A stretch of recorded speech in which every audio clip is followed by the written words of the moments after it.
our panel, How to Win Attention and Get Your Message Through, really touches on a lot of things that I'm sure most of you, if not all of you, have faced and are dealing with in your careers and in your daily sort of jobs, et cetera. So really the purpose of this talk is for us to really have a conversation about how we and each person on this panel grapples with a lot of these same issues.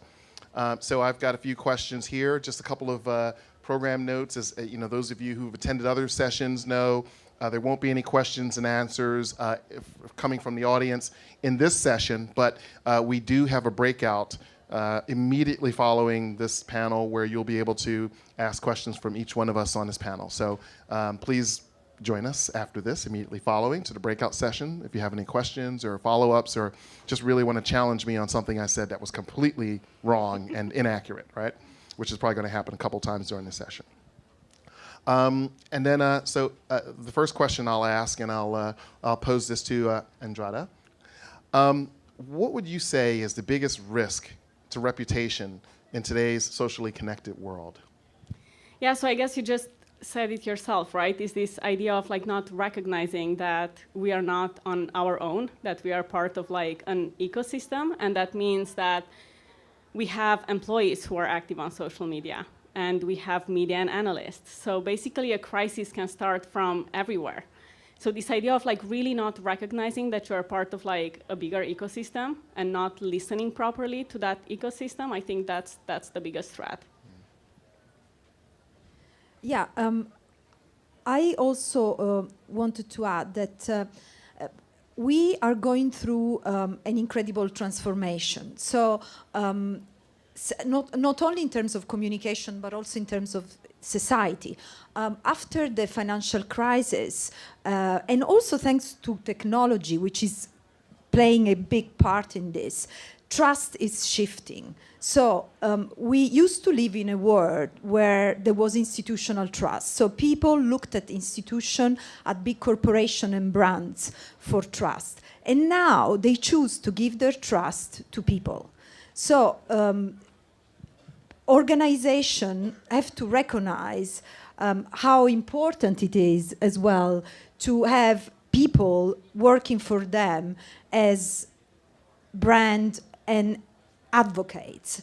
I think employee advocacy is one of the big things that we are looking into. So connecting into what Andrade was saying, we are trying to use our own employees to tell our story, and we hope that in the future they will want to tell the story of Eni on their social network. We hope. And we hope it's the story that we want them to tell, right? Yes, of course, that's the big challenge, absolutely. I think just one thing I wanted to add to that is that, you know, in my day job, my job is to speak on behalf of the mayor, on behalf of the administration, and on behalf of New Yorkers. And so I'm constantly analyzing, you know, what I'm going to put out there, whether it's in the news media, whether it's on social media. And the one thing I would say is that order matters, words matter, the way you phrase your sentence matters. When we have a president that tweets 140 characters at the drop of a hat, I mean, the way that you order your phrasing and your words in your tweet matters. And so I think sometimes when people tweet, they don't take the time to think, if I put one word in front of the other, how could that be misconstrued in the media? And we found that even like some of the most seasoned communications professionals sometimes don't think about that, and their words can be taken out of context and it can become a headline. So the one thing I would say is that whenever you're tweeting and picking up your phone or posting, think about who your next client's going to be. Think about who the next politician you're going to meet. Think about the next company you're going to walk into a pitch for. And think about what that sentence may look like on the front page of the New York Times. I think I saw about 5 people just press delete on the draft tweet they just were about to send out just a second ago based on that advice. But that's really important, right? I mean, you really do have to think about it. And I think we're seeing in the headlines constantly that posts made in social, even sometimes years ago, can come back and have significant repercussions in today's world, right? Whether it's a public official, whether it's an executive who wasn't a CEO at the time that they said certain things on social media. So, you know, I guess that adds to sort of the complexity of the challenge of living and communicating really in this connected world today, right? You never know when you're going to run for office. That's Yeah, and I think just to add to that, you know, like you can encourage your employees to be active on social, you can encourage your executives to be active on social, but then what do you do if somebody decides to be the CEO of HP for one day? Don't take that as a challenge. What I mean here, like, what do you do if the account gets hacked, you know, when those headlines appear like in 1 hour or half an hour, and everyone thinks it's the CEO. What do you do then? You know, I think that's my biggest nightmare, but in the same time, like, I feel confident we have the right policies in place and plans and all that, but it is a bit of a, yeah. Yeah, you have to be prepared. I think in this world that looks like, you know, it's everything is immediate and you have to have an immediate answer. But I think in crisis management, you have to be prepared. Even, you know, of course you have to be fast, but it's important to be sure of what you're writing and what you're saying. So I think that working on preparation is very important. Well, and so you touched on a couple of I think each of you touched on a couple of things I want to dive into a little bit deeply. And really that has to do with authenticity, right? And I think it's challenging, like you said, to get employees to tweet involves to certain or to post about the company on social involves a bit of loss of control, right? You no longer can control what they say, but when it works, you get really valuable, authentic communication from people who really matter to the company and to the company's external stakeholders. So I guess my question is, how do you successfully, from an authenticity perspective, integrate culture into the social channels of the company and or the organization, so to speak? So I can start. So I will just say we've recently just launched a broader program at HP focusing solely on getting our executive to be active on social media. And I think the biggest benefit of the program for our executive is like really focusing on their personal brand. So not just like using their channels to have like an additional channel for HP news, but really focusing on what do they care about, what keeps them awake at night, what do they want to be known for. And I always like honing in this because I think it's so important to really think from their perspective. Because again, like the more you get to the point where they feel like it's coming from them and they feel comfortable with that language and you really focus, okay, what's their tone and voice when you would meet them at a cocktail party or at an event or during a meeting? Like you really have to make sure that that's how you make them comfortable also on social media, you know? I keep on like giving them these examples because they're like, yeah, I'm not sure like if I can be funny or I'm sarcastic. Is that okay? Like, can that be translated to social media? And my answer is always yes. And I actually really strongly recommend to all of them. And you know, in the beginning, it's a bit of hand-holding. Like, they will write something up and they're like, hey, does this sound good or not? Like, really helping them to find their voice versus just telling them what to do or literally doing it for them. You know, I think that's how you get to that authentic voice. And another thing that I really like to discuss with them when we are launching each of these executives is like, I go in there and I'm like, what's your passion? Like for me, for example, I work out a lot. And I always compare working out with the world of marketing and communication, right? You have to like switch things up. Or you think, okay, I've done this for a while, I've seen how it works, what's the next thing for me, you know? So I think this idea of like finding those analogies like makes the content really unique because, I mean, everyone in the room can talk about marketing and comms, but what makes me unique to talk about it, you know? Mm-hmm. And I think connecting your personal life with your business life really gets you to be who you are. So you have to find that bar method of marketing and comms, right? A soul cycle of marketing, yeah. Love that bar method. Well, I think there is a mixture of being brave, of course, because this is a world where you have to test and learn. Therefore, you know, that's what we are doing as well a lot. And we thought very carefully, for example, before advising our CEO to get on social network, particularly on Facebook, because LinkedIn is a more established, professionally established network, I would see it as a safer place. But on Facebook, we were a bit nervous. And we made the decision to try. Also, remember, we work in an industry, energy, we do oil and gas, which is a bit controversial as well, and we work in different countries. So it's not the easiest thing. And I must say that in the end, we were absolutely surprised by the amount of support that we managed to get, probably because he's authentic and he comes across as authentic. And then the other thing that we are doing, because we want to move, apart from the top executive, we want to move towards using a wider range of employees as advocates. We are also starting by using them as testimonials in our own in our own channels. So we are getting them to tell our stories on our own social channels, and that's working brilliantly. And then we're using data. That's the other important thing. So we are using a data-driven strategy. We're analyzing, what kind of engagement you get from the contexts that you publish, and trying to, encourage that kind of content that works in that kind of channel.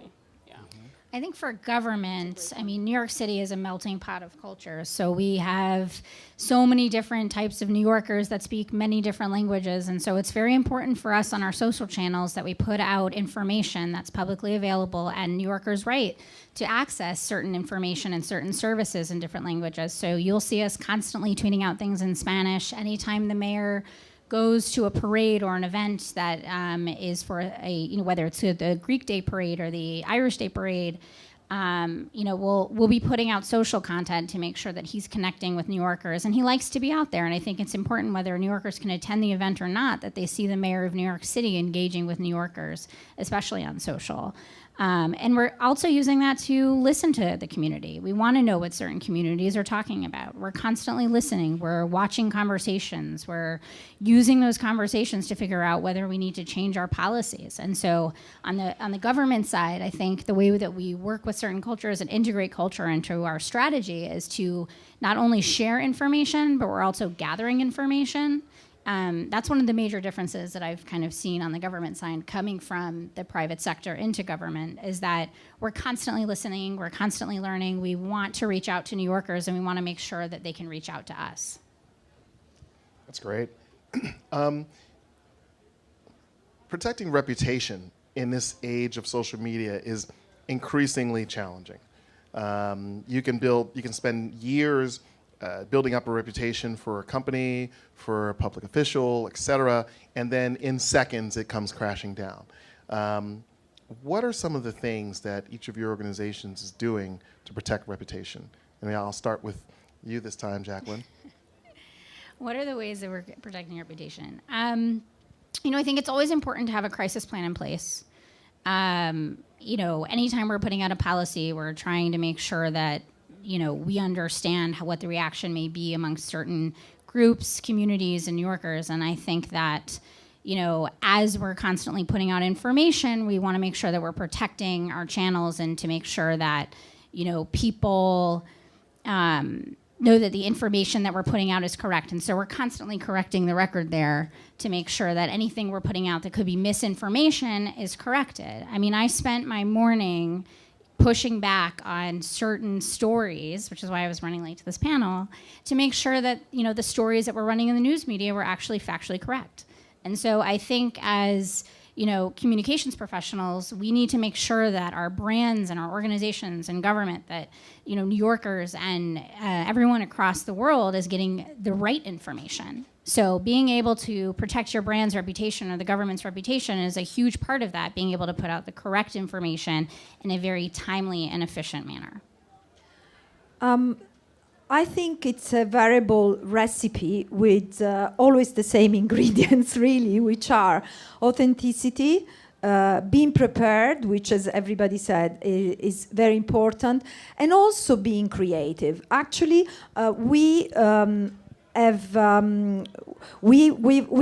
to go through a case of crisis management, a reputational crisis, which we handled in a very different way. We were targeted by a traditional TV program, an investigative TV program. And because of the format of that program, we knew that we were not going to get a fair hearing, because the way they do the program is they build it, the interview out of context, not live. Then they cut the interview, they package in the program, you don't see it, so you may be answering to something that you don't know, to a previous interview, or which you don't know the content. So what we decided to do was to send our answers to their questions in a written form, so that they would have the information to have an informed program. But then we got prepared and we answered live on social. So you had the TV program going on, and we were tweeting our answers so that we could get our voice heard. It became a case study in Italy in terms of communication. What I would like to stress, though, was that for us, it was never a communication gimmick. It was a chance to get our voice heard and to have a fair hearing. And that's, I think, why it really worked. Yeah, I think we are doing pretty much the same thing, is this idea of being proactive and being honest in the end, you know, and having that courage to be transparent. Because if you do the right things, managing a crisis, it will be pretty easy, because you have a clear conscience, you have the right channels to address it. And one thing that we always say at HP, data is the new oil. So we do a lot of social listening. And I don't talk just like about social listening tools, but we do also a lot of additional social listening manually for like influencers that we care about, media that we care about, analysts that we care about. Just because I do think that tools are great, but I do think that there are like other ways you can and you should do social listening based on like your audience to really know what do they care about, what are their interests, what are some potential crises that can come from that, you know, or like preparing your executives for an interview, just making sure that we have so much information these days about, as I mentioned, media and analysts. What do they really care about? What kind of like questions can arise in an interview? I think it's, again, like just this idea of like being prepared, having the right information, and just being transparent and having your executives ready. Okay, so social experiment time. Show of hands, if you guys will indulge me. How many of you closely follow the news? All right, so that's about, it looks like about 70% of us in this room, right? So also show of hands, how many of you have seen something in the news that has caused you to be skeptical of the news outlet that you were consuming news from? So again, that's probably about 70% of us in this room. So, okay, Chris, I will not ruin the question, but I would be curious also to see how many hands would be raised to actually, and like, I feel like there is definitely a blurred line between news and sponsored content, and I know we would go like in a different direction there, but I do think there is definitely something in there talking about like reputation and how to manage that. Yeah, no, what I was curious to kind of get to is this whole notion about media skepticism, right? First of all, there's so much media. There's so many different categories now that are considered media, right? From blogs to social networks, channels. Some people get all their news from Instagram or Twitter or Facebook, or not even necessarily news outlets. And then there are people who don't consider traditional news outlets, the New York Times, CNN, Fox, et cetera, to be legitimate news outlets, right?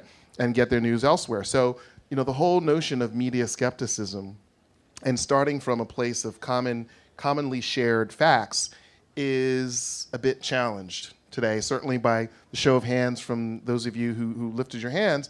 I think we're all feeling that. So I think as communicators, that adds an extra layer of challenge to what we do. So, I know in the agreement you said this is maybe not necessarily something you deal with in your world, Andrada, but certainly, Erica, I'd love to hear your thoughts on that. Yeah, no, absolutely. Well, I think what you're saying goes back to what I was saying at the beginning about trust. So these days, people don't trust institutions so much, and media are part of the institutional world, and they're looking at their peers. You know, lots of people are looking at their peers to get information. I mean, the biggest example of this is, you know, the raising of the sharing economy. You know, people being prepared to swap their own house, you know, letting someone else live in your house. So I think this is a great opportunity for companies, a challenge, but a great opportunity.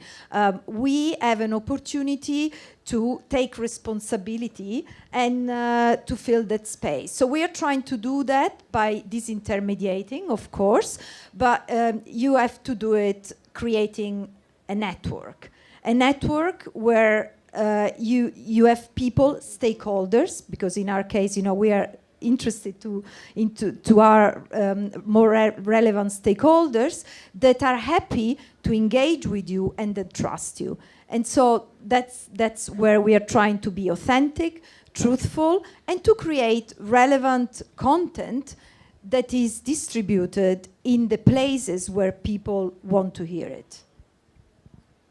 Jacqueline, you have any thoughts on that? Yeah, I mean, I think, actually, no. That's okay. You captured That's all right. everything. It works for the. Covered it really well. Yeah. But I think you know, it is something that I've seen even for, say, for instance, my clients. Obviously, you know, Finsbury, we work with a very large cross-section of clients in a lot of different industries, and we deal with a lot of clients when they're having a crisis. And so it's an extra challenge and a frustration a lot of them feel, where they say, hey, look, you know, we can have 10 great articles come out about us on a particular topic in all these different publications, and something starts trending on Twitter, and that's what people are going to believe. So, you know, I think that your point, Erica, about sort of using data, using analytics, understanding the sort of spheres of influence where people are getting their information and what they trust, right, is really critical. And that's something that as communicators, as marketers, we have to bake into our communications plans. You know, in a previous life before Jacqueline had such important duties as working for the mayor, she worked with someone who was a lot less important, myself, and He's still very important. and we used to study, break audiences into different segments that we call tribes. And then we would analyze each of those tribes, and we would find out what really made them tick, where they got their information, who the individual influencers were, you know, what sort of things drove them crazy when they were negative, when they were positive, et cetera. So I think that sort of, and I'm certain that we all do that, and I think that you certainly are probably taking that sort of practice to the next level in what you do right now with the mayor's office. But that's sort of became what we were doing years ago, sort of became the blueprint at scale to what has to happen today in terms of communication. So moving right along. One question I also wanted to ask, just along the lines of sort of resolving a crisis and dealing with organizations in crisis. The first question and the first thing that I try to figure out whenever we have a client who is in a crisis is whether or not they're really in a crisis or not. Sometimes it can feel, when you're getting lots of social media activity, you're getting calls, you're getting emails, and especially when you're getting lots of criticism, it can feel like you're in a crisis when it really isn't. And then sometimes organizations will say, hey, look, we want to put out a statement. We want to go on the media. We want to get on the morning shows and say the stuff that people are saying isn't true. And I call that breaking into jail, right? Mm-hmm. Because in some cases, you can intervene and do something to make matters absolutely worse. And so the first step I'll take, for instance, is to do an evaluation with data analysis and say, hey, is what you think you're seeing really what you're seeing, or is someone with 400 followers and maybe access to 45 really enthusiastic bots causing trouble and making it look like something's happening when it really isn't, right? So how you really kind of decipher those signals from the noise becomes critically important. So, you know, maybe Andrada, if you want to talk about how you address Yeah, sure. that. I mean, you just mentioned it yourself, you know, I think, and it happened to me last Sunday, actually, when I woke up and my email was exploding and so many questions just because of one tweet. And my reaction to that, I was like, okay, can we just like calm down for 2-3 hours, see how it evolves? Because it was not happening in the US. So it was in one of our geos where we are active. So my idea back then, I was like, let's just wait to see if this is contained there. And if it's contained there, we should make sure that we have an answer there, instead of, to your point, broadcasting to the world that probably we had an employee saying something in one of the geos where we are active, you know? And I think it's really important. One of my mentors told me, stress is the worst trait a communication person can deal with. Because you have that tendency to, you want to act immediately, you want to like do something about it. But sometimes it's exactly the opposite, and just like waiting for a second and see, okay, is this becoming a bigger thing? Are more and more people talking about it? Or is it something that it's really small? So yeah, it's very connected to what you just said as well. Yeah, I mean, to be honest, very often looking from a corporate perspective, the biggest job is to handle, internal expectations and things like that, of course. And putting everything into perspective, as Andrade was saying, one tweet. I mean, what is one tweet?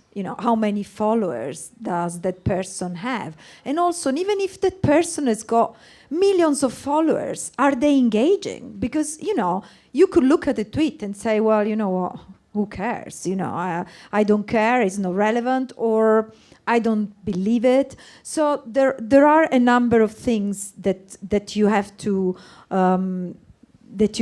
analyze. And I think as well, waiting a little bit to see how things evolve is important, and also establishing the facts.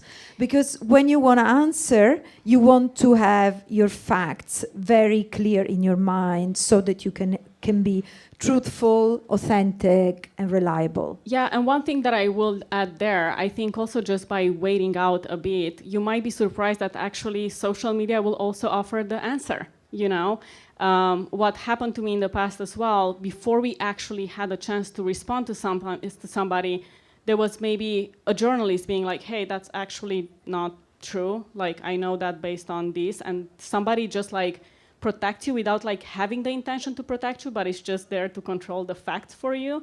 So that's why I think it's really important to just wait for a bit and analyze. So I think that's one thing that's a little bit different for my side. As you talked about internal expectation, my job is to worry about external interpretation. And so when a crisis occurs, whether it was the West Side Highway attack or a fire in the Bronx, or it was a cop that got shot, oftentimes, you guys are our first responders. You're the ones that are out there with your phones, taking pictures, taking video. As soon as you put that on social media, we have a program called Data Miner that alerts us that people are talking about something, that an incident has occurred. And so the first thing that we do is we get the data miner alert, and we have to verify it with, police officials and fire officials.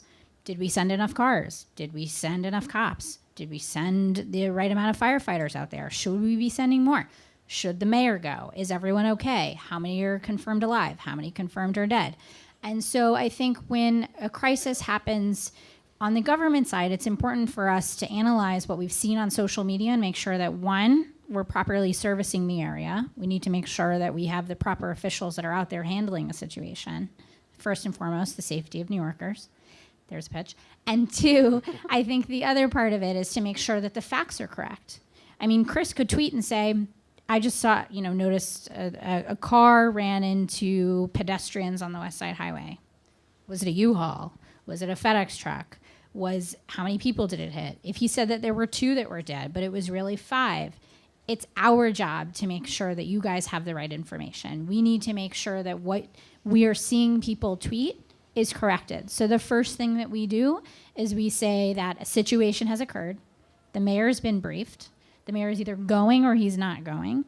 And then we start making sure that the information that the fire department is putting out, that the police department is putting out, is accurate, because that's how the news media gets informed, and that's how you guys get informed. So it's funny because coming from the private side, when you can plan and plan and plan, and you have all of these plans in place. You know what tweet you're going to put out, and you know what press release you're going to put out, and you have your statement. We wish. Sometimes.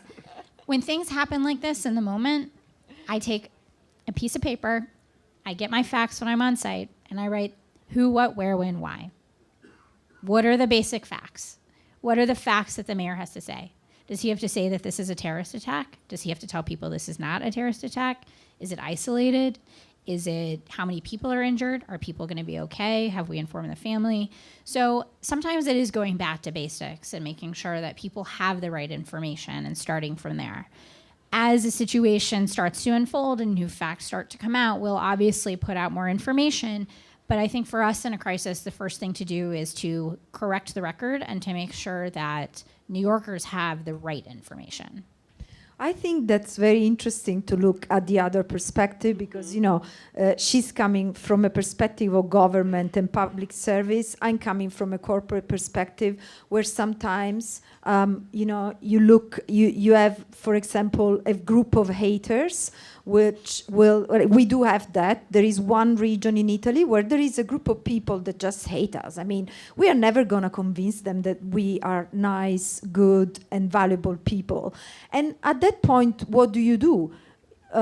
We decide to kind of ignore them because anyways, we're not going to persuade them of our own argument. And by replying to their accusation, we are just amplifying them and taking them onto our own channels where actually we have stakeholders that are interested in what we have to say. So is it a real crisis? Do I need to answer? Or is it just someone out there attacking me but not being particularly relevant?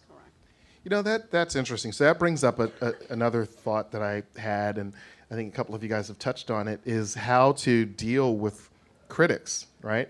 None of us, even personally, likes somebody criticizing us, right? And then we don't like someone criticizing our organization. You go there, you spend more time at work than you spend with your family and your loved ones, and now you're at a barbecue or a picnic or somewhere and someone's talking smack about your company. It doesn't feel good, right? So as communication professionals, I'm sure it feels even worse, right? But how do you deal with it? I mean, Erica, you spoke about some ways about how you deal with it, but I'd be interested to hear from both Andrada and also Jacqueline as well, how you deal with critics. Yeah, I think it's a bit connected to what Erica was just saying. Like, I think you have to decide when you have the critics, is it something that you can work on? Is it something that you can learn from? Is it something that is factual or you need to correct it?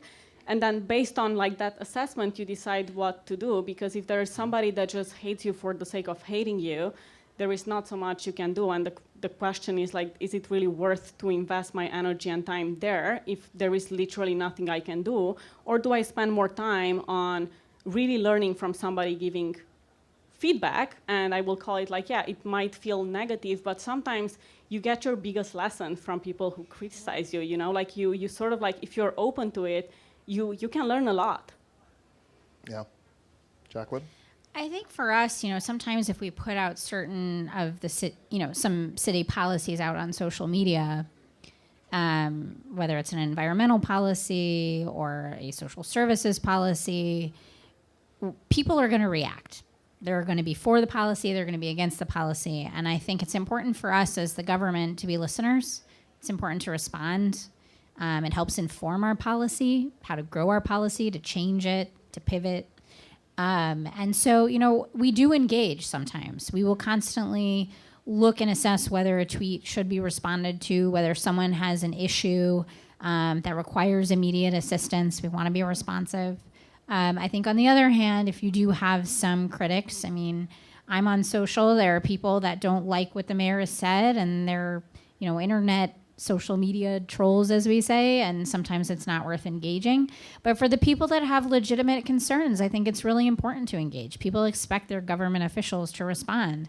And as spokespeople on behalf of the city of New York, I think it is our obligation to respond. A lot of my colleagues get back on Twitter and they respond to constituents, they respond to the news media, but I think it really is important for us to engage with New Yorkers to make sure that if they have a concern about a certain policy, come in, we'll talk to you. If something isn't working in your community, let us know. We can work with you to fix that. And we want to make sure that you know how to access services first and foremost. So that's what we're constantly responding to. Yeah. And that also leads me down another path, which deals with the whole rise of importance with social media of influencers, right?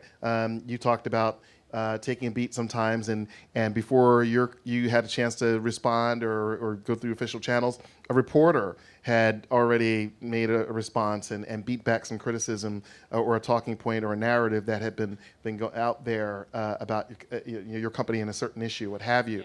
Yeah. The whole notion of course, and we all get this personally. I mean, obviously, if a member of the cast of the new Star Wars movie coming out said, hey, this is a great movie, you need to go see it, you wouldn't necessarily take that as gospel, right? But if a good friend of yours who you share the same entertainment tastes, etc., went and said, hey, look, I just saw the new Star Wars movie, it was phenomenal, you should go see it, that's going to carry a lot of weight. So the whole notion of influencers and people not necessarily taking what you say at face value, but listening more so to an influencer is obviously taken on greater importance now with social media being as important as it is. Love to hear from each of you how you sort of cultivate influencers or identify influencers and sort of get them to do what you need them to do from a communications perspective. Sure. I can say from the city side, I mean, our social channels, we have a team that is dedicated to our social media channels 24/7. That's, everyone should get out their phones and follow the New York City Mayor's office and New York City Mayor. We've been able to grow our reach. It's pretty great. I think he has like 1.2 million followers now that, New Yorkers rely on this information, so we're constantly putting it out. But we have a lot of influencers and officials that will retweet us, whether it's other government officials if we're trying to promote a new policy and we need to retweet one another, or it's a celebrity that's collaborated with us on a certain issue, or their voice can be helpful in reaching different communities. It's important for us to engage them on social and make sure that we're sharing each other's content. I think for us, we can't necessarily share everything as the government. It's not an endorsement. But I think when it comes to a policy-related item, it's important that we have people out there that are, sharing our content so that people in different communities know how to access the information. Well, it's a matter of relationships, as in the traditional media world and media relation activity. I think it's the same concept of choosing the relevant communities and cultivating them also through giving the right level of information and access. We work also with specific influencers, group for different areas of activities of interest in our business. We kind of like micro-influencers more than celebrity influencers. We find that that's very effective and that it can have also more sort of long-term effect than on our business and our reputation. So that's what we are looking at. Yeah, we also have a pretty robust program at HP focused on influencer, and I think two of the most important things is one, knowing their audience. So not so much this idea of like pushing our content and asking them to publish stuff for us, and two, having some fun with them. Like we invite them to our events. We are always very mindful about briefing them on specific topics. When they come to event, we make sure that our executives have time for them. And it's not always with the intention of like, oh, maybe you can like publish something about it, but it's more that idea of like really looking at building an ongoing conversation and building relationships. And we really, truly mean that. So that's what we're focused on. Fantastic. Well, almost as we have a little countdown clock here, and almost as on cue, it's down to 4 seconds. So I want to first remind everyone that our breakout session is going to be immediately following the panel. So if you have questions, if you really want to take me to task about something, or Jacqueline, don't take Jacqueline's task. Please follow us to the breakout room. Otherwise, if you have planes or other sessions to get to or other work that you finally have to get to that you've been neglecting, thank you so much for coming to the panel and taking this time out to listen to us and to hear our discussion. Thank you so much. Thank you. Thank you.